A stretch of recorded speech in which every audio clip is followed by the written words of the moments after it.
आज की क्लास में हम दोनों चैप्टर्स का रिवीजन थ्रू ऑब्जेक्टिव क्वेश्चंस ले रहे होंगे। आपका एनसीईआरटी फर्स्ट चैप्टर है इलेक्ट्रिक चार्जेस एंड फील्ड्स।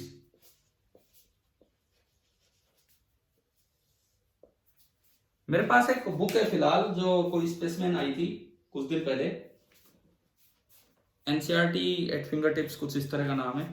तो मैं ये रिवीजन यहां से क्वेश्चंस लेते हुए ही कर रहा हूं। तो इसमें पहला टॉपिक है इलेक्ट्रिक चार्ज, बिल्कुल फर्स्ट टॉपिक इसमें है इलेक्ट्रिक चार्ज। चार्ज क्या होता है, चार्ज कितनी तरह का होता है, चार्ज की प्रॉपर्टीज, ये सब चीजें हम बिल्कुल स्टार्टिंग में पढ़ते हैं। तो आप एक बार ये बता दो, क्या चार्ज की वैल्यू फ्रेम ऑफ रेफरेंस पे डिपेंड करती है क्या? कि एक मूविंग ऑब्जेक्ट देख रहा है और एक रेस्ट पे ऑब्जर्वर देख रहा है, चार्ज अलग अलग होगा कि सेम होगा? एक ऑब्जेक्ट, चार्ज ऑब्जेक्ट कहीं रखा है, एक मूविंग फ्रेम से उसे देखा जा रहा है और एक रेस्ट वाले फ्रेम से उसे देखा जा रहा है, तो charge is invariant. Charge frames के साथ चेंज नहीं होता है, बिल्कुल डिपेंड नहीं करता है। दूसरी बात, अगर एक चार्ज बॉडी हो और एक अनचार्ज बॉडी हो, तो क्या वो एक दूसरे पे फोर्स लगाती है? एक चार्ज बॉडी और एक अनचार्ज बॉडी हो, क्या वो एक दूसरे पे फोर्स लगाएंगे कुछ? कैसा कैसा? Attractive, repulsive? Attractive.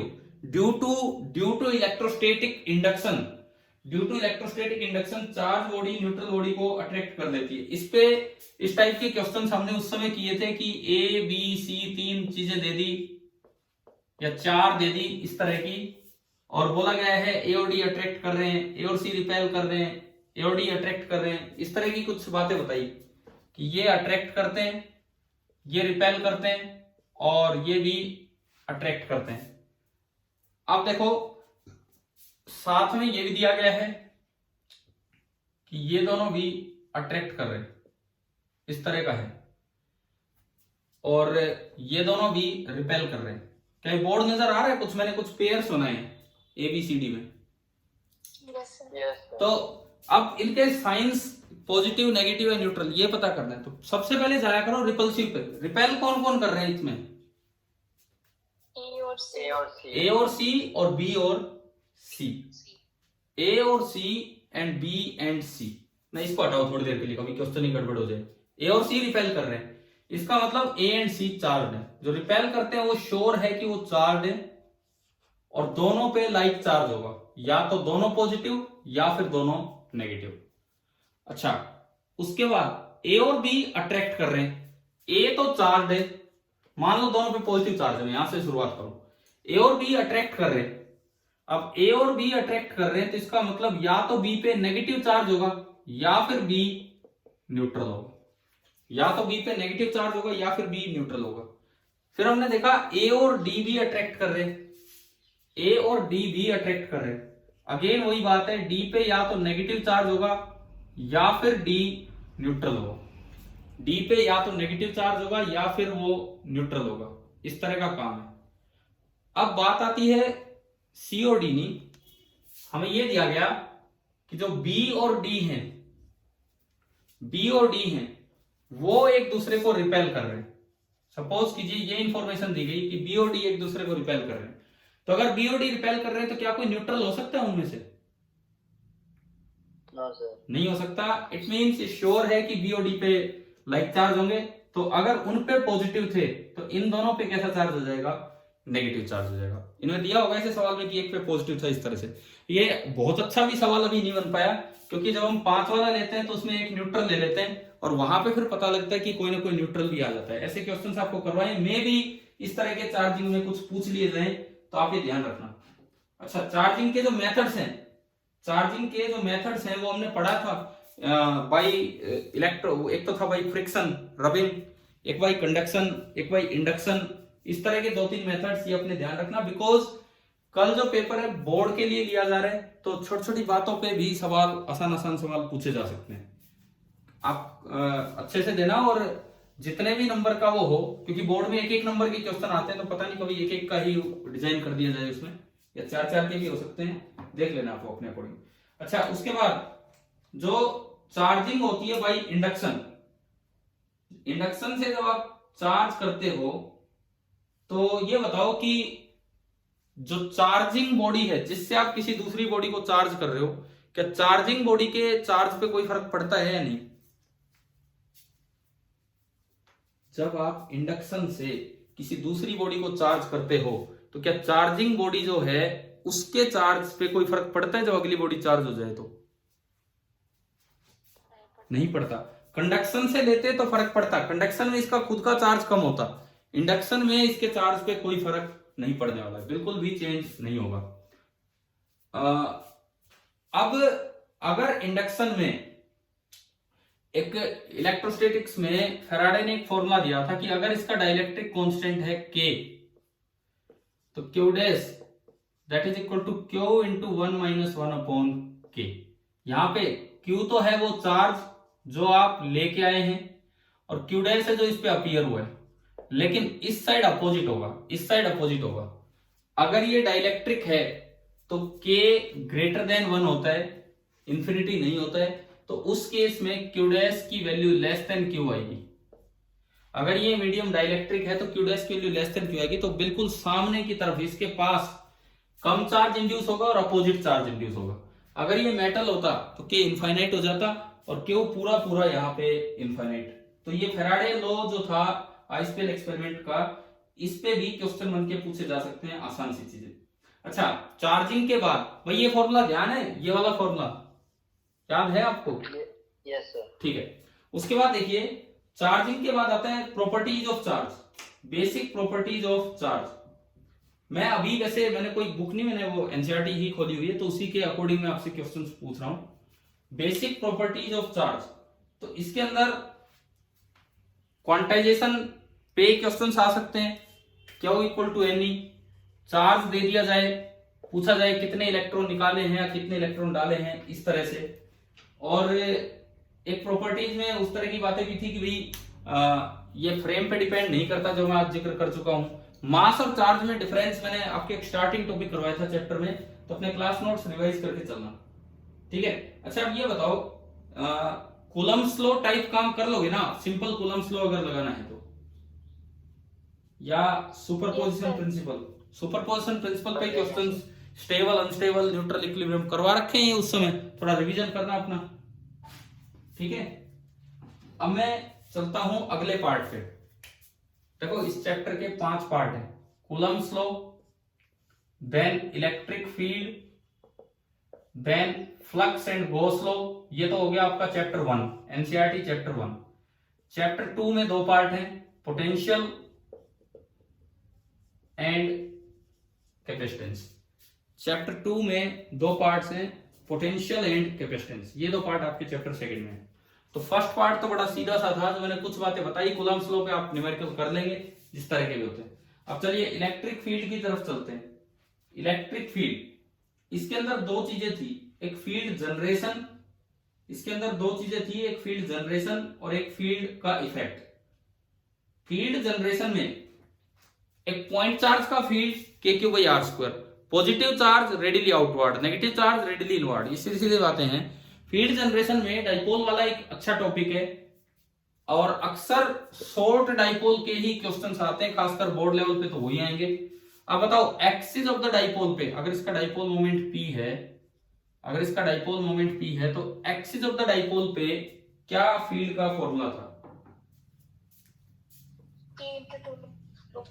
2kp/r²। Axis of the dipole पे ये फॉर्मूला था 2kp/r³। इक्वेटोरियल पे क्या था? माइनस तो डायरेक्शन के लिए और मैग्नीट्यूड था kp/r³। कल ऑब्जेक्टिव टेस्ट है तो कोई प्रूफ तो आने का मतलब नहीं है, सीधे सीधे ये करने। और जनरल पॉइंट पे क्या फॉर्मूला था? जनरल पॉइंट पे ये थीटा एंगल पे इधर E का फॉर्मूला था kp/r³ into 1 + 3 cos² theta, and इस लाइन के साथ अगर ये फाई एंगल बनाता है तो tan फाई का फॉर्मूला था half of tan theta. Board के लिए इतने फॉर्मूले बहुत है, ना आपको E पैरेलल अलग से याद रखने की जरूरत है, ना E परपेंडिकुलर और ना कोऑर्डिनेट फ्री फॉर्म। इतना काम आप करके जाएं, कि ये जो फील्ड के फॉर्मूले हैं ये यहाँ तक हमें समझ में आ जाएंगे क्या था क्या नहीं था।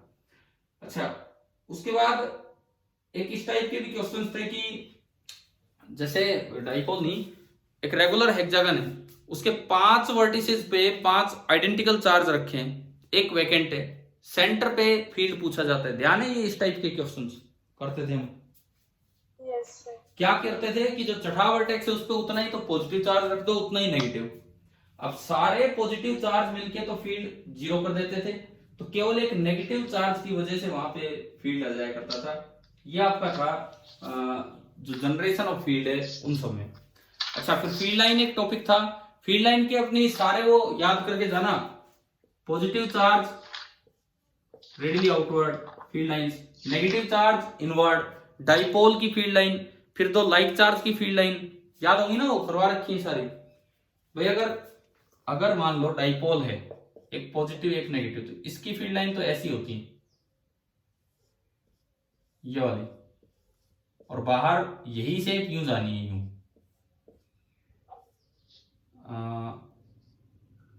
इस तरह से होता चलेगा, यूं यही से यूं आनी। अगर 2 लाइक चार्ज कर दोगे तो शेप थोड़ी चेंज हो जाएगी। लाइक चार्ज के केस में जो शेप है वो कुछ इस तरह की जानी है, बीच में मान लो न्यूट्रल पॉइंट है, यहां से लाइन यूं निकलेगी,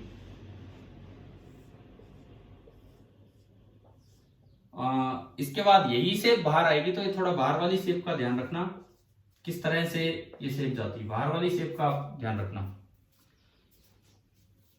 फील्ड लाइंस होने के बाद इफेक्ट ऑफ फील्ड में सबसे अच्छा टॉपिक आता है, एक तो वो कि 2 प्लेट्स लगा दी, उनमें चार्ज को सीधा थ्रो किया, तो कौन ज्यादा डिफ्लेक्ट होगा, कौन कम डिफ्लेक्ट होगा। ट्रांसवर्स डिफ्लेक्शन किस पे डिपेंड करता है बताओ, किसका ज्यादा होगा किसका कम होगा। ट्रांसवर्स डिफ्लेक्शन जिसका Q/M स्पेसिफिक चार्ज पे डिपेंड करता है, करवाया था ना ये। Transverse deflection is directly proportional to specific charge. Specific charge जिसका ज्यादा होगा वो ज्यादा डिफ्लेक्ट होगा, और जिसका कम होगा वो कम डिफ्लेक्ट होगा। ये बात मैंने अभी रिपीट भी की थी जब आप मैग्नेटिज्म का ये रिवाइज कर रहे थे या पढ़ रहे थे, उनमें भी ये बात एक बार बताई थी मैंने आपको। अच्छा, फील्ड लाइन पे वो क्वेश्चन जरूर करना। एनसीईआरटी बुक में एक एडिशनल एक्सरसाइज में क्वेश्चन है, कौन सी फील्ड लाइन हो सकती है कौन सी नहीं हो सकती। कोई क्रॉस कर रही हो वो नहीं हो सकती है, कोई क्लोज पाथ बन जाए लूप वो नहीं हो सकती इलेक्ट्रिक फील्ड लाइन, है ना एक सवाल एनसीईआरटी में 25-26 पता नहीं कौन सा नंबर है, तो देख लेंगे हम वहां से वो भी, ठीक है।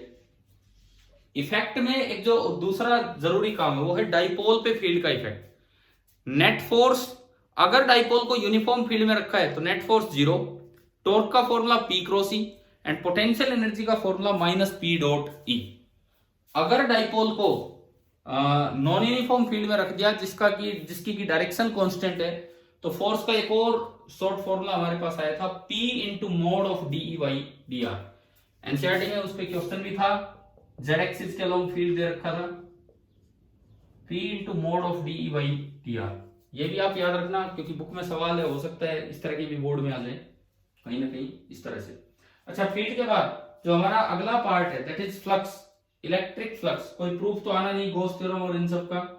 एक तो क्वेश्चंस होते हैं कि फ्लक्स बाय डेफिनेशन आपसे निकलवाया जाए, एक तो इस तरह के क्वेश्चंस होते हैं कि फ्लक्स बाय डेफिनेशन आपसे निकलवाया जाए। बाय डेफिनेशन निकलवाने का मतलब है कि E दे दिया, आपको एरिया मान के E डॉट एस करके इंटीग्रेशन करना है। E दे दिया और एरिया मान के E डॉट एस करके इंटीग्रेशन होता है। और एक है कि फ्लक्स निकलवाया जाए Gauss law, that is directly Q in upon epsilon not. इस गॉस लॉ वाले चैप्टर में 3-4 एप्लीकेशंस थी, तो अब सब्जेक्टिव पेपर है नहीं तो वो प्रूफ आ नहीं सकता कि भाई फ्लक्स बाय गॉस लॉ निकाला, फ्लक्स बाय डेफिनेशन निकाला। उनके फॉर्मूले आप याद रखना कि फ्लक्स निकालते कैसे हैं और कैसे उस चीज को फिर अप्लाई करना है। हाँ, एक ये इस तरह के 2-3 सवाल ध्यान रखना, ऐसे बोर्ड में आते हैं बहुत। एक स्क्वायर सरफेस है, ए एज लेंथ है, एनसीईआरटी का क्वेश्चन है, a/2 हाइट पे एक चार्ज रखा है, a/2 हाइट पे एक चार्ज रखा है, तो बताओ इसमें से फ्लक्स कितना होगा। ये जो नीचे सरफेस है इसमें से कितना, कैसे करते थे। सिमेट्री का यूज करके कैसे करते थे हम ये सवाल। एक स्क्वायर सरफेस है जिसकी एज लेंथ है a, एक स्क्वायर सरफेस है जिसकी एज लेंथ है ए, और a/2 हाइट पे आपने वो चार्ज रखा हुआ है, तो उसकी वजह से सेंटर से a/2 हाइट पे रखा है, तो इस फेस में से कितना फ्लक्स होगा, कैसे निकालते थे? नहीं, ई डॉट एस से तो थोड़ा बड़ा हो जाएगा। हमने कहा था कि कमरा बंद कर दो, मतलब इस कमरे को पूरा कर दो और चार्ज को बीच में ले आओ। ये एक फेस है, इसे फ्लोर मान लो, 4 दीवारें लगा दो और एक छत लगा दो, ये पूरा बंद सरफेस हो गया पूरा पूरा, और वो बिल्कुल सेंटर पे है, पूरा क्लोज है, तो भाई गॉस लॉ फ्लक्स होगा क्यू अपॉन एप्सिलॉन नॉट। अब क्योंकि वो सेंटर पे है तो 6 के 6 में बराबर बांट दो, तो नीचे वाले में आ जाता था Q/6 एप्सिलॉन नॉट। ध्यान आ गया कि नहीं? ये एक को कटोरा भी लिया था, कटोरे के सेंटर पे रखा है, तो एक और कटोरा रख के क्लोज कर दो, पूरे में Q/एप्सिलॉन नॉट, तो दोनों में आधा आधा, तो Q/2 एप्सिलॉन नॉट। ग्लास लिया था, ये HCV में थे ये सवाल, ग्लास के ऊपर ग्लास रख दिया इस तरह से सिलिंड्रिकल। क्या आगे है कि नहीं समझ में ये वाला मेथड? ठीक है। दूसरा जो बोर्ड पे अच्छे सवाल है जो कई बार आते हैं, एक क्यूब है, क्यूब के कॉर्नर पे एक चार्ज रख दिया क्यू, तो अब बताओ फ्लक्स थ्रू द क्यूब कितना होगा, बताइए फ्लक्स थ्रू द क्यूब कितना होगा?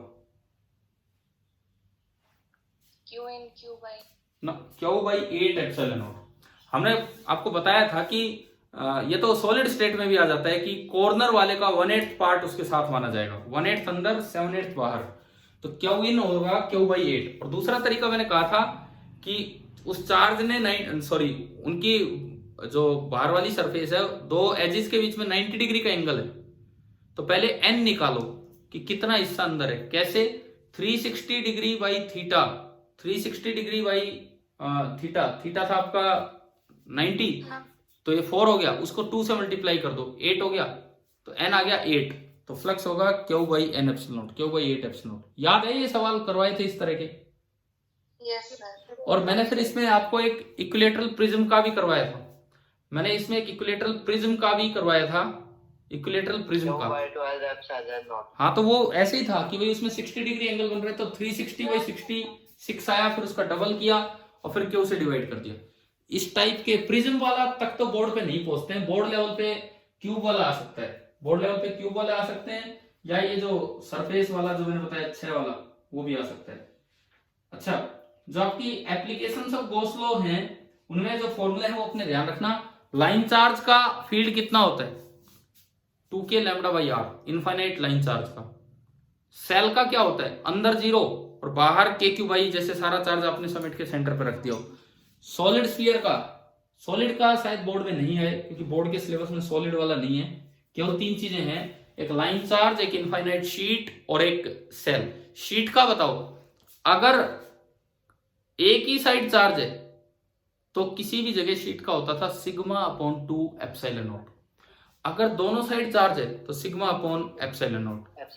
और अगर Q दिया है, ये नहीं बताया कि चार्ज इधर है उधर है, Q दिया है आपको Q, तो उसमें होता था क्या? Q/2a एप्सिलॉन नॉट, चाहे एक साइड चार्ज हो चाहे दोनों साइड चार्ज हो, उसमें हुआ करता था Q/2a एप्सिलॉन नॉट। क्लियर? ठीक है। आपके जो एनसीईआरटी में फ्लक्स पे 3 अच्छे सोल्ड एग्जांपल है लास्ट में 11, 12, 13।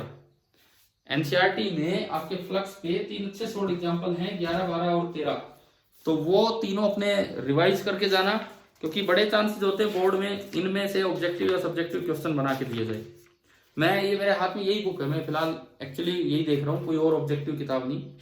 ये 11th, ये क्वेश्चन नंबर 12 इस पेज पे, एंड क्वेश्चन नंबर 13। क्या पता इनमें से कोई सवाल भी दे दिया जाए डायरेक्ट, तो आप अपना ये भी रिवाइज करके जाना किस तरह से था। तो भाई ये आपका हुआ एनसीईआरटी चैप्टर 1। एक मैंने कहा था कि ये एडिशनल एक्सरसाइज में जो फील्ड लाइंस वाला क्वेश्चन है, फील्ड लाइंस वाला, ये नीचे दिख रहा है, फील्ड लाइन बनी हुई है इस तरह की, तो ये जरूर अपना रिवीजन में लेके जाना। अच्छा, ये बताओ, एक सवाल मैं पूछूं आपसे, एक आर्बिट्रेरी इलेक्ट्रोस्टैटिक कॉन्फ़िगरेशन है, कूलम्ब फोर्स के अलावा और कोई फोर्स लग नहीं रहा है, तो इक्विलिब्रियम कैसा होगा? इक्विलिब्रियम कैसा होगा? Stable, unstable, neutral? Earnshaw theorem पढ़ाई थी आपको, अर्नशो थ्योरम? अनस्टेबल। हाँ अनस्टेबल होगा। अर्नशो थ्योरम की यही स्टेटमेंट थी कि अनस्टेबल होगा, और मैंने आपको वो प्रूफ के साथ करवाया था कि किस तरह से किया जाता है। अच्छा उसके बाद देखें ये भाई ये चैप्टर 1 हो गया। देखो मेरे पास, मैं 1.5 घंटे क्लास नहीं ले रहा हूँ। आपकी क्लास का टाइम क्या था? 9 से 10:30 दिया गया है उसमें ना मैं 1 ही घंटे क्लास लूंगा, 9 से 10। उसके बाद मुझे काम है, मैं 9 से 10 ही क्लास लूंगा। तो मैं इसमें ही आपका एक कंप्लीट रिवीजन करवाना चाह रहा हूँ दोनों चैप्टर्स का। रिवीजन एक शॉर्ट सा रिवीजन है कि भाई कोई ऐसा पॉइंट ना रह जाए कि कल ध्यान ही ना आ रहा हो, या फिर आप अपनी कॉपी और इनसे रिवाइज करें। प्लस दूसरी बात मैंने बोल दिया, शाम को दे रहे हो ना टेस्ट, एक बार कंफर्म बताओ, मेरा दिन भी बिजी हो जाएगा फिर उसके चक्कर में। भाई सारे बच्चे दें, चाहे कोई क्लास अटेंड करे ना करे, मैं ग्रुप में मैसेज डाल दूंगा आपके में कि शाम को 6 बजे, 6 से 7 या 6 से पौने 7, जितना भी देर का वो टेस्ट बनेगा उसके अकॉर्डिंग टाइम होगा, और उसी टाइम लिमिट में करके। जैसे अभी आपने सुबह दिया, एक बार बताओ मुझे, अभी सुबह दिया, क्या कुछ टेक्निकली कोई दिक्कत आ रही थी क्या उस टेस्ट में? आराम से हो पा रहा था ना ये। और कोई भी बच्चा अपने नाम में XYZ या फादर्स नेम में ABC लिख के ना भेजे। मैंने डिलीट कर दिया था वो रिस्पॉन्स जो भी आए थे। अपना एग्जैक्ट जो इन्फॉर्मेशन है वो दिया करो, ठीक है? और फिर जैसे ही खत्म होगा मैं रिजल्ट बना के उस फॉर्म में, रैंक फॉर्म में, और फिर आपके ग्रुप पे डाल दूंगा, ठीक है? चलिए देखिए अब chapter 2 electrostatic potential and capacitance. अब ये वाला चैप्टर हम देखते हैं, इलेक्ट्रोस्टैटिक पोटेंशियल एंड कैपेसिटेंस। अच्छा मैं जो शाम को टेस्ट लूंगा उसमें नेगेटिव मार्किंग नहीं होगी, और 1 नंबर या 4 नंबर वो देख लेंगे कितने नंबर का, 4 नंबर का ही कर देंगे क्वेश्चन, लेकिन नेगेटिव मार्किंग नहीं होगी। बट आप सारे अटेम्प्ट ना करें, केवल जो आते हैं वो अटेम्प्ट कीजिए, तुक्के अवॉइड करना उसमें। ये देखो अब चैप्टर 2, इसमें पहले आता है पोटेंशियल। चैप्टर 2 में सबसे पहले आपको पोटेंशियल और देन कैपेसिटेंस, यही 2 पार्ट है बस इस चैप्टर में। तो ये बताओ पहली चीज, अगर मैं पोटेंशियल को डिफाइन करूं तो क्या होती क्या है, डेफिनेशन क्या है पोटेंशियल की, कि अगर इस जगह का पोटेंशियल लिखना है तो आप इन्फिनिटी से किसी चार्ज को लेके आओ, धीरे धीरे लाने में जो वर्क करना पड़ेगा, that work divided by Q, that is potential. इसीलिए इसकी यूनिट होती है जूल पर कूलम। अच्छा एक चीज और, एनसीईआरटी के दोनों चैप्टर्स के बाद कुछ डायमेंशनल फॉर्मूले दे रखे हैं, दोनों चैप्टर्स के बाद कुछ डायमेंशनल फॉर्मूले दे रखे हैं। तो एक बार प्रैक्टिस कर लेना कि डायमेंशंस कैसे लिखने हैं, क्योंकि जहां भी चार्ज की जरूरत पड़े, जहां भी चार्ज की जरूरत पड़े उसका डायमेंशन लिख देना A इंटू टी। कहीं भी अगर चार्ज की जरूरत पड़े तो उसका डायमेंशन लिख देना A into T, ampere into time, ampere into time. इसके अलावा बाकी सब इनसे डेराइव हो जाएंगे। जैसे पोटेंशियल, पोटेंशियल होता है energy per unit charge, joule पर कूलम। तो जूल की यूनिट होती है mL2T-2, और कूलम की unit A into T, mL2T-2 और A इंटू टी। तो इससे आप सिंप्लीफाई कर लोगे, ये वोल्ट का आ गया। इसी तरह से कोई भी निकालना होगा वो यहां से आ जाया करेगा। अच्छा एक पॉइंट, अब आते हैं इसमें फॉर्मूले, पोटेंशियल के कुछ फॉर्मूले। Due two point charge potential होता है KQ/R। यह हमेशा पॉजिटिव होता है, नेगेटिव भी हो सकता है, KQ/R।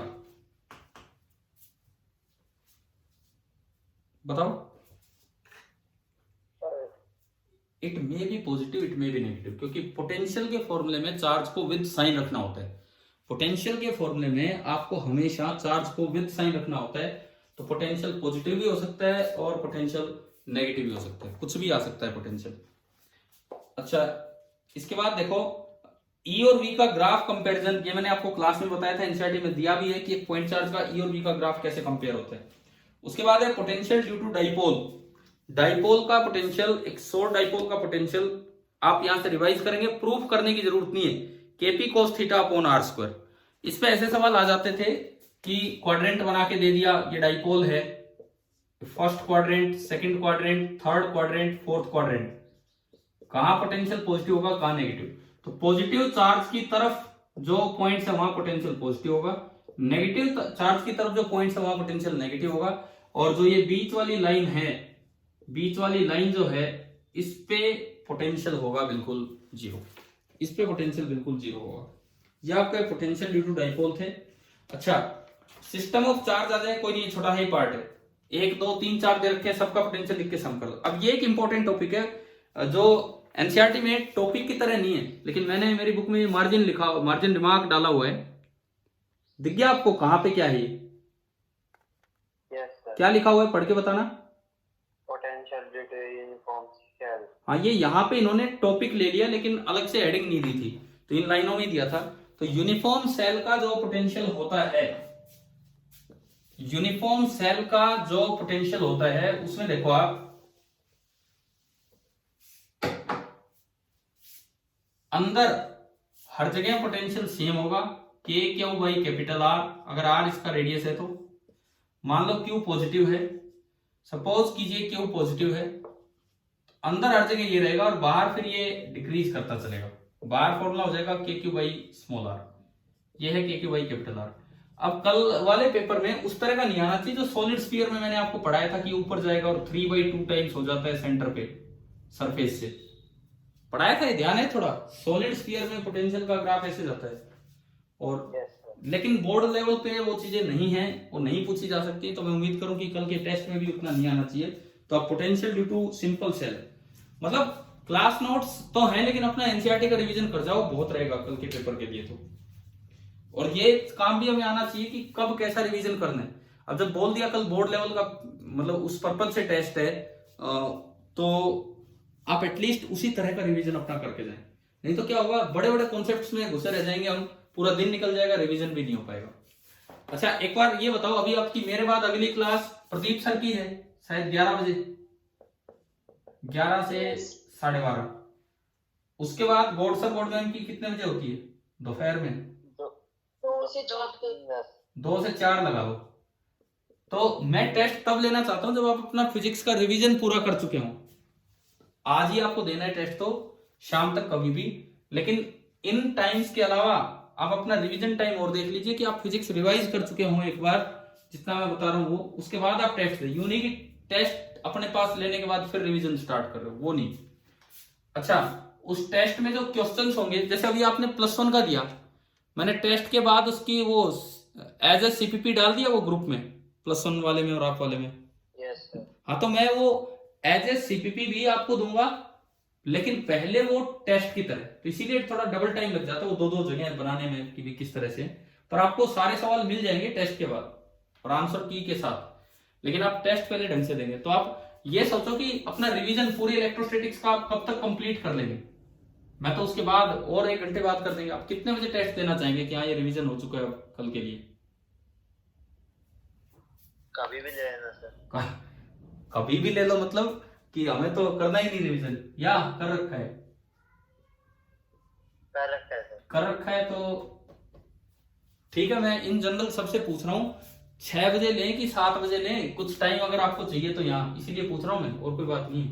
6 बजे ले लो। 7 बजे बाद ले लो। हाँ, तो इसीलिए तो गर्वित, ठीक है। मैं और भी लोगों से राय जानना चाह रहा था। हाँ जी, 7 बजे ले 6 बजे ले, ताकि आप कुछ रिवाइज करके आ सकें। 7 बजे बाद कभी भी। 7 बजे बाद कभी भी का मतलब है 7, फिर इससे लेट तो क्या करें, फिर वो उसका रिजल्ट भी देना होगा, कई काम हो जाते हैं, 1 घंटा इसमें लग जाएगा लगभग। तो ठीक है, आपका टेस्ट शाम 7 बजे है, आज शाम को 7 बजे आपका पेपर हो जाएगा ये, ठीक है। तब तक मैं बना लूंगा आराम से। अच्छा, इसके बाद सुनो, ये एनसीईआरटी के सॉल्व एग्जांपल्स अपने रिवाइज करना। इसके बाद एक टॉपिक है इक्वी पोटेंशियल सरफेस। अरे ये तो शायद मैंने पढ़ाया नहीं आपको, पढ़ाया था क्या? नहीं पढ़ा, नहीं पढ़ाया तो देख लो भाई। ये उस समय हम बस वो सेकंड यूनिट स्टार्ट कर दी थी, क्योंकि अगले टेस्ट में आना था। एक बार आप ये समझ लीजिए, एक आसान सा टॉपिक है वैसे, इक्वी पोटेंशियल सरफेसेस। नाम से ही पता लग रहा है, ऐसी सरफेस जिसपे हर पॉइंट पे पोटेंशियल सेम हो, ऐसी सरफेस जिसके हर पॉइंट पे पोटेंशियल सेम हो, उसे बोलते हैं इक्विपोटेंशियल सरफेस। और ये हमेशा perpendicular to the field lines होती हैं, perpendicular to the field lines. Because इसका कारण सुनो, इसका कारण सुनिए। हमने एक फॉर्मूला पढ़ा था, dv is equal to E dot minus E dot D R. एक बार मैं जब ये फॉर्मूला ही आ गया है तो यहां आपको याद दिलाऊं, दो तरह के टॉपिक्स किए थे हमने, तो जरूर रिवाइज करना। To derive V from E and to derive E from V। अगर E from V निकालना है तो इसमें तरीका सिखाया था gradient. E vector is negative gradient of V। एक बार V का partial differentiation with respect to x, एक बार विद रिस्पेक्ट टू y और एक बार विद रिस्पेक्ट टू z, और उससे बनता था ये वेक्टर E। याद है ना, आपकी कॉपी में होंगे भैया ऐसे सवाल। और एक थे इधर, यहां भी कैसे निकालते थे, पहले E वेक्टर लिखते जो भी क्वेश्चन में दिया हो, फिर dr वेक्टर लिखते dx i cap plus dy j cap plus dz k cap, फिर हम dv करते हैं minus of E dot dr, फिर हम dv करते हैं minus of E dot dr, उनका डॉट प्रोडक्ट i को i से, j को j से और k को k से, और फिर उसका इंटीग्रेशन करते। डायरेक्ट इंटीग्रेशन हो जाते थे अगर x के साथ dx है, y के साथ dy, और अगर कुछ अलग अलग है तो फिर हमें परफेक्ट डिफरेंशियल बना के भी वो करना होता था। अब बताओ यार, ये चीज प्लस 1 में भी की है ग्रेविटेशन में ये दोनों काम, और प्लस 2 में भी की है, कि याद आ गया ये वाला काम?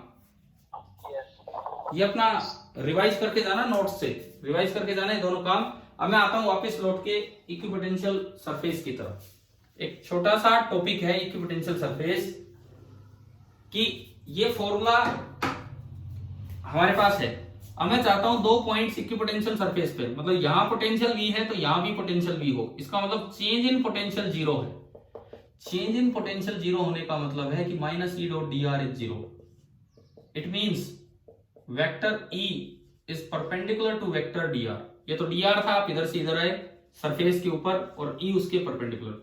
तो एक बड़ी इंपॉर्टेंट प्रॉपर्टी इक्विपोटेंशियल सरफेस की होती है कि फील्ड लाइंस की, जो फील्ड लाइंस होती हैं वो हमेशा इक्विपोटेंशियल सरफेस के परपेंडिकुलर होती है, कि जो भी फील्ड लाइंस होंगी वो हमेशा इक्विपोटेंशियल सरफेस के परपेंडिकुलर होती हैं। This is an important property of electric field and equipotential surface.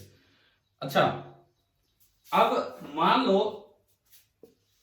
Field line से इक्विपोटेंशियल सरफेस से फील्ड लाइन की डायरेक्शन तो आ गई, जैसे आप ये बना रहे हैं तो यही फील्ड लाइंस इस तरह से होंगी कि इक्विपोटेंशियल सरफेस की हर जगह वो परपेंडिकुलर।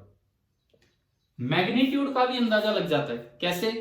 जहां फील्ड स्ट्रॉन्ग होता है, जहां फील्ड स्ट्रॉन्ग होता है वहां इक्विपोटेंशियल सरफेस पास पास बनाई जाती है, और जहां फील्ड वीक होता है वहां इक्विपोटेंशियल सरफेस दूर दूर बनाई जाती है।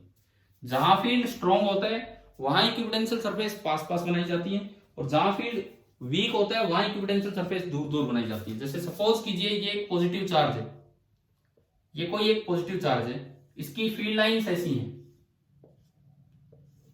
इसकी फील्ड लाइंस ऐसी हैं, तो इन लाइनों के परपेंडिकुलर तो स्फीयर बनेंगे, इन लाइनों के परपेंडिकुलर एक स्फीयर बनेगा। जैसे एक स्फीयर आपने ये बना दिया, ये एक इक्विपोटेंशियल सरफेस है जहां हर जगह पोटेंशियल V बने। फिर एक स्फीयर ये बना दिया, ये एक इक्विपोटेंशियल सरफेस है जहां हर जगह पोटेंशियल V2 है। लेकिन जो तीसरा स्फीयर बनाएंगे वो दूर बनाना पड़ेगा, दूर बनाना पड़ेगा, कारण पॉइंट चार्ज के पास तो फील्ड ज्यादा है, पॉइंट चार्ज से दूर फील्ड कम है। पॉइंट चार्ज के पास फील्ड ज्यादा है और पॉइंट चार्ज से दूर फील्ड कम है। तो आप अगर पॉइंट चार्ज के पास देखेंगे फील्ड ज्यादा है तो इनके बीच का गैप कम मिलेगा, और जहां फील्ड कम है तो इनके बीच का गैप ज्यादा मिलेगा। क्या इस डायग्राम से ये बात समझ में आ रही है कि जहां पे इक्विपोटेंशियल सरफेस पास पास होंगी वहां फील्ड स्ट्रॉन्ग होगा, और जहां पे इक्विपोटेंशियल सरफेस दूर दूर होंगी वहां पे फील्ड वीक होगा। क्लियर है ये चीज? ठीक है, तो इक्विपोटेंशियल सरफेस से फील्ड लाइन की डायरेक्शन भी मिलती है, फील्ड लाइन का मैग्नीट्यूड भी। डायरेक्शन कैसे? वो इक्विपोटेंशियल सरफेस के परपेंडिकुलर होंगे। अब कोई सोचे यार परपेंडिकुलर तो इधर भी हो सकता है इधर भी, तो हमें पता है कि फील्ड की डायरेक्शन में पोटेंशियल डिक्रीज होता है। तो अगर यहाँ पोटेंशियल V1 है और यहाँ V2, अगर V2 कम है तो फील्ड उधर होगा, और अगर V2 ज्यादा है तो फील्ड इधर होगा। ये होती है डायरेक्शन। मैग्नीट्यूड, जहां पास पास सरफेस बना रखी है वहां फील्ड स्ट्रॉन्ग होगा, और जहां दूर दूर सरफेस बना रखी है वहां फील्ड वीक होगा। इतना ही है आपका इक्विपोटेंशियल सरफेस। अब इसमें पेज नंबर 60 पे दो डायग्राम दे रखे हैं, वो हमें याद कर लेने होते हैं। दो डायग्राम दे रखे हैं, एक तो लाइक चार्ज का और एक अनलाइक चार्ज का। अनलाइक चार्ज की फील्ड इक्विपोटेंशियल सरफेस कैसे बनती है और लाइक चार्ज की इक्विपोटेंशियल सरफेस कैसे बनती है, ये हम सीधा याद रखें फॉर बोर्ड एग्जाम या फॉर इस तरह के ऑब्जेक्टिव टाइप एग्जाम कि भाई अगर अनलाइक चार्ज है जैसे डाइपोल है तो इसमें इक्विपोटेंशियल सरफेस यूं बनती है, दूर की तरफ एक्सटेंड होती चलेंगी, इसमें दूर की तरफ एक्सटेंड होती चलेंगी इक्विपोटेंशियल सरफेस, ये बात आप याद रखो। और अगर दोनों लाइक चार्ज हो, अगर दोनों लाइक चार्ज हो तो इक्विपोटेंशियल सरफेस अंदर की तरफ एक्सटेंड होंगी, यहां कम बढ़ेंगी यहां ज्यादा बढ़ेंगी, यहां कम बढ़ेंगी इस साइड गैप कम रहेगा, या पास पास रहेंगी या दूर दूर हो जाएंगी, और फिर एक सरफेस ऐसी आएगी ये मिल जाएंगी। देखो अगर अनलाइक चार्ज है, अनलाइक चार्ज है तो इनको दूर की तरफ गैप बढ़ाओ, लाइक चार्ज है तो इसके पास की तरफ गैप बढ़ाओ और बीच में कॉमन हो जाएगी। अच्छा अनलाइक चार्ज है तो बीच में एक प्लेन इक्विपोटेंशियल सरफेस आती है जहां पोटेंशियल जीरो होता है। जैसे मैं डाइपोल बताऊं तो डाइपोल का इक्वेटोरियल एक इक्विपोटेंशियल सरफेस है जहां हर जगह पोटेंशियल जीरो होगा। ये आप बुक से देख लेना, पेज नंबर 60 पे है। और इसके बाद इन्होंने टॉपिक दिया है relation between field and potential, जो मैं आपको ढंग से करवा चुका हूं, जो हम पहले रिवाइज कर चुके हैं। चले आगे बढ़े हम इक्विपोटेंशियल सरफेस की बात। देखिए अब इसके बाद देखें potential energy of A system of charges. ये हमने पढ़ा हुआ है, अगर दो चार्ज है तो K1 Q2 upon R with sign रखना है, 3 है तो दो दो के पेयर बना दो, 4 है तो दो दो के पेयर बना दो, अगर n चार्ज है तो टोटल नंबर ऑफ पेयर्स होते हैं n इंटू n माइनस 1/2 और हर एक के पेयर के लिखते रहो K1 Q2 अपॉन R।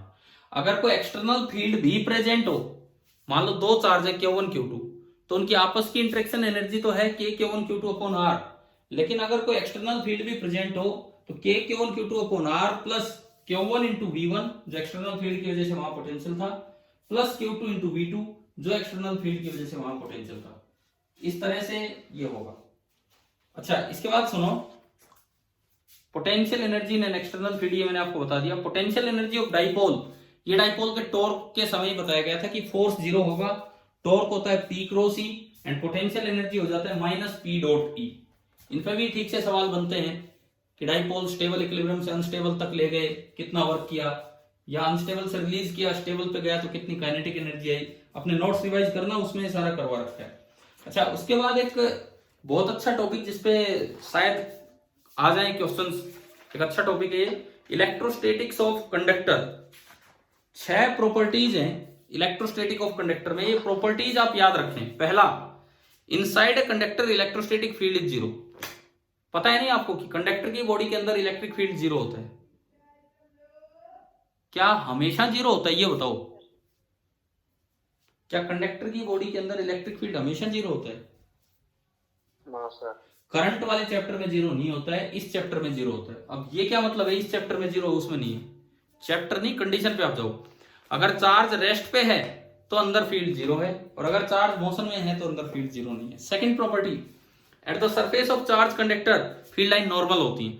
किसी कंडक्टर की सरफेस पे फील्ड लाइन टेंजेंशियली कट नहीं कर सकती है, किसी और एंगल पे नहीं, वो नॉर्मली ही कट करेंगी। तीसरा, आप कुछ भी चार्ज दे दो, सारा चार्ज कंडक्टर की सरफेस पे आ जाएगा। कुछ भी चार्ज दे दो, सारा चार्ज कंडक्टर की सरफेस पे आ जाएगा। फोर्थ, पूरी बॉडी के अंदर इलेक्ट्रोस्टैटिक पोटेंशियल कांस्टेंट होता है। अभी हमने कंडक्टर का ग्राफ बनाया था, जो सरफेस पे पोटेंशियल है वही सीधा सेंटर तक आ गया था।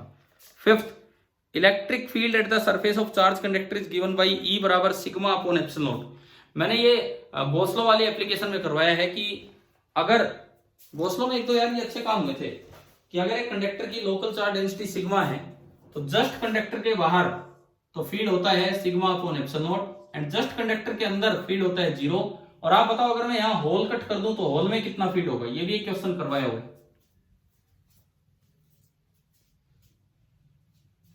जस्ट बाहर फील्ड है sigma upon epsilon not, just अंदर फील्ड है जीरो, तो इस होल में कितना होगा? आपको ध्यान हो, आपकी बुक में एनसीईआरटी में फर्स्ट चैप्टर में क्वेश्चन था, और इसका आंसर है सिग्मा अपॉन 2 एप्सिलॉन नॉट। बिल्कुल जो होल वाली जगह पे फील्ड अगर आप देखेंगे तो उसका आंसर होगा सिग्मा अपॉन 2 एप्सिलॉन नॉट। ये करवाया था E1 E2 मान के कि इसको आप यूं मान लो कि एक पूरा बंद कंडक्टर बराबर ये प्लस एक छोटा सा पार्ट कट किया, तो आप उससे देख लेना, रिवाइज कर लेना। यहाँ फील्ड जीरो, बाहर सिग्मा अपॉन एप्सिलॉन नॉट, और होल की लोकेशन पे होता है सिग्मा अपॉन 2 एप्सिलॉन नॉट। और एक आखिरी प्रॉपर्टी इलेक्ट्रोस्टैटिक शील्डिंग। एक आखिरी प्रॉपर्टी है इलेक्ट्रोस्टैटिक शील्डिंग, कि भाई आप बाहर से कितना ही फोर्स कितना ही फील्ड दे दो, कंडक्टर की बॉडी के अंदर अगर कोई कैविटी है, कंडक्टर की बॉडी के अंदर अगर कोई कैविटी और कोई चार्ज ऑब्जेक्ट यहां नहीं रखा है, तो बाहर से आप कितना ही फील्ड लगा लो, अंदर हमेशा फील्ड कितना होगा, 0। इसको नाम देते हैं इलेक्ट्रोस्टैटिक शील्डिंग। ये एक बड़ी अच्छी प्रॉपर्टी है हाई इलेक्ट्रिक फील्ड में चीजों को बचाने की। कहीं बिजली कड़क रही हो, आप अगर आसपास कोई मेटल का बंद कंडक्टर है या गाड़ी है, गाड़ी के अंदर जाके बैठ जाओ, आप थोड़ा सेफ रहेंगे, क्योंकि बाहर से कितना स्ट्रॉन्ग फील्ड आ जाए अंदर फील्ड नहीं आएगा। ये बात बताई थी माइकल फैराडे ने, और खुद उसने अपने ऊपर एक्सपेरिमेंट करके दिखाया था। वो एक कंडक्टर के अंदर चले गए थे और बाहर से बहुत स्ट्रॉन्ग फील्ड लगवा लिया था, फिर भी वो बिल्कुल सेफ निकल के आए थे। इसीलिए इन इलेक्ट्रोस्टैटिक केजेस का नाम दिया गया फैराडे केजेस। आपकी आज यार किस बच्चे ने लिखा था कि सर फैराडे केज क्या होते हैं? किस बच्चे ने भेजा था अभी? किसी ने नाम लिया था क्या फैराडे केज का आज सुबह? Yes sir. गर्वित आपने भेजा था? तो यही होते हैं फैराडे केजेस, कि एक ऐसा बंद इलेक्ट्रोस्टैटिक कंडक्टर जिसके अंदर कोई कैविटी और कोई चार्ज ऑब्जेक्ट ना रखा हो, तो आप किसी भी लैब के इंस्ट्रूमेंट को उसके अंदर सेफ रख सकते हो, चाहे लैब में एक्सपेरिमेंट चल रहे हो, अंदर कोई फील्ड एंटर नहीं करेगा। इस तरह के अरेंजमेंट को बोलते हैं फैराडे केजेस। क्लियर? आगे ना ये समझ में? अच्छा, उसके बाद कैपेसिटेंस स्टार्ट होने से पहले आता है डाइलेक्ट्रिक एंड पोलराइजेशन। ये मैंने आपको पढ़ाया था कि पोलराइजेबिलिटी, या इसको पोलराइजेशन नाम दिया था, dipole moment induced per unit volume. ये डायरेक्टली प्रोपोर्शनल होती है इलेक्ट्रिक फील्ड के, और यहां जो प्रोपोर्शनलिटी कांस्टेंट है उसे काई से डिनोट किया था, इलेक्ट्रिक ससेप्टिबिलिटी। ये रिलेशन याद रखना कि आपका डायरेक्ट इस तरह का सवाल आ जाए, बहुत ज्यादा डेप्थ में तो नहीं जाएंगे। इसकी डेप्थ में वही था, दो तरह के मॉलिक्यूल होते हैं, polar molecule, non polar molecule. ये अपना रिवाइज कर लेना, एक छोटा सा टॉपिक है, रिलेशन जो पूछा जा सकता है वो मैंने आपको बता दिया। इसके बाद बचता है आखिरी पार्ट, कैपेसिटर। कैपेसिटर में दो तीन चीजें हैं। एक तो पहले तो उसके कैपेसिटेंस कैसे निकालते हैं, तो आप कोई भी अरेंजमेंट लो, उस पर चार्ज तोड़ दो, चार्ज दो, एक प्लेट पे क्यू, एक पे माइनस क्यू। अच्छा, मैंने जो आपको कैपेसिटर बताया, तो एक तो ये बताया कि अगर एक प्लेट पे क्यू है, एक पे माइनस क्यू है, तो चार्ज तोड़ आप डायरेक्टली बोल सकते हो क्यू। लेकिन अगर अलग अलग हो तो चार्ज तोड़ कैसे निकालते थे बताना, ध्यान है कुछ? अंदर एक्स मान के बाहर वो ना, वो ठीक है, वो भी ठीक है कि आप अंदर वाला ले लो उसमें, लेकिन सुनो, उसका मतलब क्या था कि अगर दो अलग कंडक्टर्स हैं, कैपेसिटर में नॉन कंडक्टर नहीं होते हैं, कैपेसिटर में दोनों प्लेट कंडक्टर होती है, बीच में नॉन कंडक्टर होता है। तो अगर इस पे कुछ चार्ज, इस पे कुछ चार्ज, और चार्ज स्टोर्ड पूछा हो, तो आप एक बार मौका दो चार्ज को जाने का, तब पता लगेगा चार्ज स्टोर्ड कितना था। कुछ याद आया क्या बताया मैंने? दोनों को एक वायर से कनेक्ट कर दो, और अब ये देखो कि कितना चार्ज फ्लो करके जाना है, तो that is the charge stored on the capacitor. ये मतलब होता है charge stored on the capacitor का, ठीक है। और अगर दो प्लेट्स हैं तो आप अंदर की साइड निकाल लो एक्स और माइनस एक्स, वही एक्स हो जाएगा charge stored on the capacitor. तो क्यू बराबर सीवी एक सीधा फॉर्मूला था, जहां से आप वी निकाल सकते हैं, जहां से आप सी निकाल सकते हैं, क्यू बाई वी। थोड़ा अपनी कॉपी में रिवाइज करना। ये कैपेसिटर लॉकडाउन के बाद हुआ है या पहले क्लास में हो गया था ये कैपेसिटर? लॉकडाउन के बाद। तो कुछ नोट्स बनाए हैं इसके? Yes sir. तो रिवाइज करना यार, कैपेसिटर तो एक अच्छा पार्ट है, रिवाइज करना। इसमें एक तो इस तरह के सवाल आते हैं कि डाइलेक्ट्रिक डालने से कैपेसिटर पे क्या फर्क पड़ेगा, चार्ज स्टोर पे क्या फर्क पड़ेगा, कैपेसिटेंस पे, चार्ज स्टोर पे, पोटेंशियल डिफरेंस पे मतलब वोल्टेज पे, और एनर्जी स्टोर पे और फील्ड पे, ये 5 चीजें। और उन दोनों में एक बार रहता है बैटरी कनेक्टेड और एक बार रहता है बैटरी डिसकनेक्टेड। करवा रखे हैं ना, ये करवाए ना आपको पहले? देखो मैं रिवाइज करवाता हूं। दो प्लेट्स हैं चार्ज कैपेसिटर की, पहले केस मैंने लिया बैटरी डिसकनेक्टेड, बैटरी हटा रखी। डाइलेक्ट्रिक डालोगे तो बताओ कैपेसिटेंस बढ़ेगा या कम होगा? हमेशा डाइलेक्ट्रिक डालने पे कैपेसिटेंस बढ़ता है, चाहे बैटरी कनेक्टेड हो चाहे बैटरी डिसकनेक्टेड हो, हमेशा डाइलेक्ट्रिक डालने पे कैपेसिटेंस बढ़ेगा। बैटरी कनेक्टेड है ना, बैटरी डिसकनेक्टेड है तो चार्ज कांस्टेंट रहेगा, चार्ज और बढ़ ही नहीं सकता, और बैटरी कनेक्टेड है तो वी कांस्टेंट रहेगा। देखो ये यार इस तरह की चीजें इस चैप्टर में आपको आनी चाहिए, छोटे छोटे सवाल बनते हैं इनसे। एक बार मैंने लिया बैटरी डिसकनेक्टेड और एक बार लिया बैटरी कनेक्टेड, एक बार बैटरी डिसकनेक्टेड और एक बार बैटरी कनेक्टेड, इस तरह से ये लिए हैं। अब इसमें देखो, बैटरी डिस्कनेक्टेड में 5 बातें मैं बता रहा हूं, और बैटरी कनेक्टेड में भी 5 बातें। सबसे पहली बात कैपेसिटेंस। हम क्या कर रहे हैं, इंसर्ट डाइलेक्ट्रिक, एक डाइलेक्ट्रिक डाल रहे हैं इसके अंदर, एक डाइलेक्ट्रिक डाल रहे हैं, इंसर्ट डाइलेक्ट्रिक। हाँ जी, बैटरी कनेक्टेड में, चाहे बैटरी कनेक्टेड हो या डिस्कनेक्टेड हो, डाइलेक्ट्रिक डालने पे कैपेसिटेंस हमेशा इंक्रीज होता है। इसको हमने नाम दिया था, अगर आपको याद आए तो, beefing up of capacitor. Beefing up of capacitor इसे बोल देते हैं, कैपेसिटेंस को बढ़ाना डाइलेक्ट्रिक डाल के। अच्छा, अगर बैटरी डिस्कनेक्टेड है तो चार्ज कांस्टेंट रहेगा, और बैटरी कनेक्टेड है तो वोल्टेज कांस्टेंट रहेगी। अब इससे तीसरी चीज यहां तो आ जाएगी V, Q बराबर CV, तो V बराबर Q बाई सी, V बराबर Q बाई सी। तो Q बाई सी में न्यूमरेटर तो कांस्टेंट है और डिनोमिनेटर बढ़ गया तो पोटेंशियल कम हो गया, पोटेंशियल डिफरेंस या वोल्टेज कम होगी। इधर देखो, Q बराबर CV, Q बराबर CV, C into V constant लेकिन C बढ़ा तो चार्ज भी बढ़ेगा। पहले तो ये बताओ, ये 3 चीजें देखनी आ गई हैं? Yes sir. ठीक है। अब चौथी चीज आती है एनर्जी, U। यहां तो देखा कीजिए Q स्क्वायर बाई 2C से, और यहां देखा कीजिए हाफ CV स्क्वायर से। दोनों फॉर्मूले वैलिड है, लेकिन क्योंकि यहाँ Q कांस्टेंट है और C बढ़ गया तो बड़ा क्लियरली नजर आ रहा है कि U कम हो गया, और यहाँ V कांस्टेंट है लेकिन C बढ़ गया तो क्लियरली नजर आ रहा है कि U बढ़ा। आखिरी चीज electric field. Electric field V बराबर ED, V बराबर ED से देख लो, वो आसान रहता है। V बराबर ED तो E बराबर V बाई डी। अब प्लेट्स के बीच का सेपरेशन तो फिक्स है, लेकिन V कम हो गया तो E कम होगा, V बाई डी। यहाँ V भी फिक्स है, प्लेट्स का सेपरेशन भी फिक्स है, तो E जो रहेगा वो कांस्टेंट ही रहेगा, सेम रहेगा। ये बताइए 5-5 सवाल, 10 सवाल तो ये छोटे छोटे बन गए हैं। क्या ये समझ में आया बैटरी डालने निकालने का, ना सॉरी डाइलेक्ट्रिक का क्या इफेक्ट होता है? Yes sir. ठीक है। उसके बाद series parallel, capacitors in series, capacitors in parallel. फॉर्मूले थोड़े रेजिस्टेंस से उल्टे हैं, वो भी अच्छे से रिवाइज होने चाहिए आपके। सीरीज में फॉर्मूला 1/C इक्विवेलेंट बराबर 1/C1 plus 1/C2। C equivalent जो सबसे छोटा उससे भी छोटा आएगा।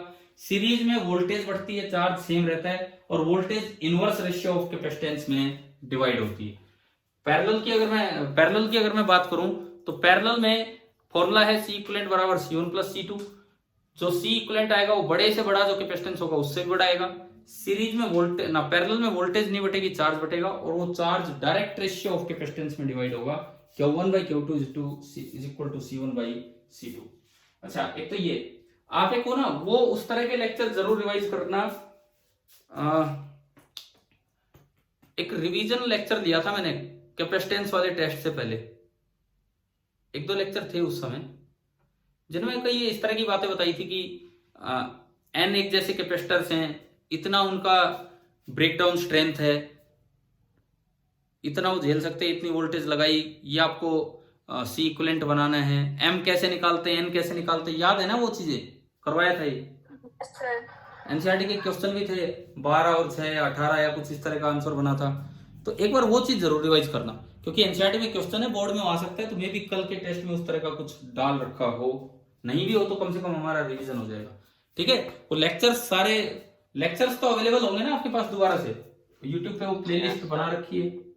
अगर आपने अपने क्लास नोट्स बना रखे हैं तो बहुत ठीक है, फिर तो आपको लेक्चर पे दोबारा जाने की जरूरत ही नहीं है। क्लास नोट्स ना बनाए हों तो आप वहां से वो चीजें देख सकते हैं।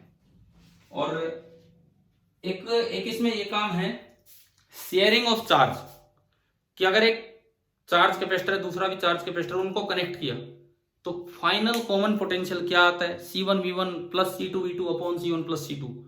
और एनर्जी लॉस कितना होता है, half C1C2 upon C1 plus C2 into V1 minus V2 का होल स्क्वायर। याद है, फॉर्मूले याद कर लो, किए थे ना ऐसे सवाल।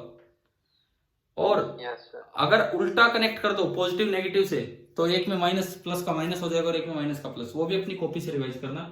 एक और आखिरी चीज बताता हूं, जो ये पूछ रहे थे कि वेन डी ग्राफ जनरेटर। भाई Van de Graaff generator as such तो अब ऐसे सिलेबस में नहीं है, पहले बोर्ड का एक इंपॉर्टेंट टॉपिक हुआ करता था, बाद में हट गया सीबीएसई से। वेन डी ग्राफ का प्रिंसिपल आप याद रखें, बस वही बहुत है। वेन डी ग्राफ जनरेटर का प्रिंसिपल ये है कि जब भी कभी दो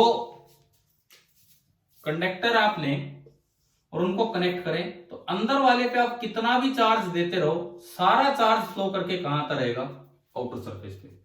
एक कंसेंट्रिक दो कंडक्टर ले लिए, अंदर वाले पे आप कितना भी चार्ज देते रहो, सारा चार्ज फ्लो करके बाहर आता रहेगा। और इस पे बेस्ड एनसीईआरटी का एक्सरसाइज इसका 2.36 क्वेश्चन है, पेज नंबर 92 पे ये करवा रखे मैंने आपको क्लास में। 2.36 पोटेंशियल के टाइम करवा रखी ये चीजें, बाकी आप एक बार वो पढ़ लेना। वेंडिग्राफ जहां बुक में है उसका प्लस प्रिंसिपल देख लो, कंस्ट्रक्शन पार्ट और सब करने की जरूरत नहीं है। और यही एक क्वेश्चन है आगे वहां पे। चलो ये बताओ भाई, कुछ रिवीजन, थोड़ा थोड़ा रिवीजन हुआ कि नहीं? मैंने एक बार जो पॉसिबल हो पाया इन टॉपिक्स को बस थोड़ा थोड़ा टच करने की कोशिश की है। कुछ समझ में आया किस तरह से हमें रिवाइज करना है? ठीक है, अपना बोर्ड लेवल का रिवीजन करके रखो कल के टेस्ट के लिए। शायद तो पेपर ऐसा ही होना चाहिए जहां भी बना होगा, जिस तरह से बना होगा। लेकिन एक शाम को आपका टेस्ट होगा 7 से 7:45, बहुत है इतना, 7 से 7:45 या 7:40 वो मैं आपको टाइम दे दूंगा। ये आपका शाम को टेस्ट है। जस्ट 5 मिनट पहले 6:55 पे मैं लिंक भेजूंगा, तो आप तब भी स्टार्ट कर सकते हो लिंक आते ही। लेकिन इससे पहले आप अपना वो सेंड करें, मतलब एक ही बार अपना रिस्पॉन्स सबमिट करें, लेकिन वो जरूर करें। अभी क्या हुआ था, सुबह टेस्ट लिया तो उसमें एक दो बच्चों का वो मैसेज आ गया, बोल सर हमने लेट स्टार्ट किया है, थोड़ा दे दो। तो मुझे आधा घंटा बढ़ाना पड़ा इस तरह से। और फिर मैं थोड़ी देर बाद आपका रिजल्ट दे दूंगा, तो देखते हैं आप कितना क्या स्कोर कर पाते हैं। आसान पेपर होगा, ढंग से तैयारी कीजिए और ये पेपर देना फिर। ठीक है, थैंक यू।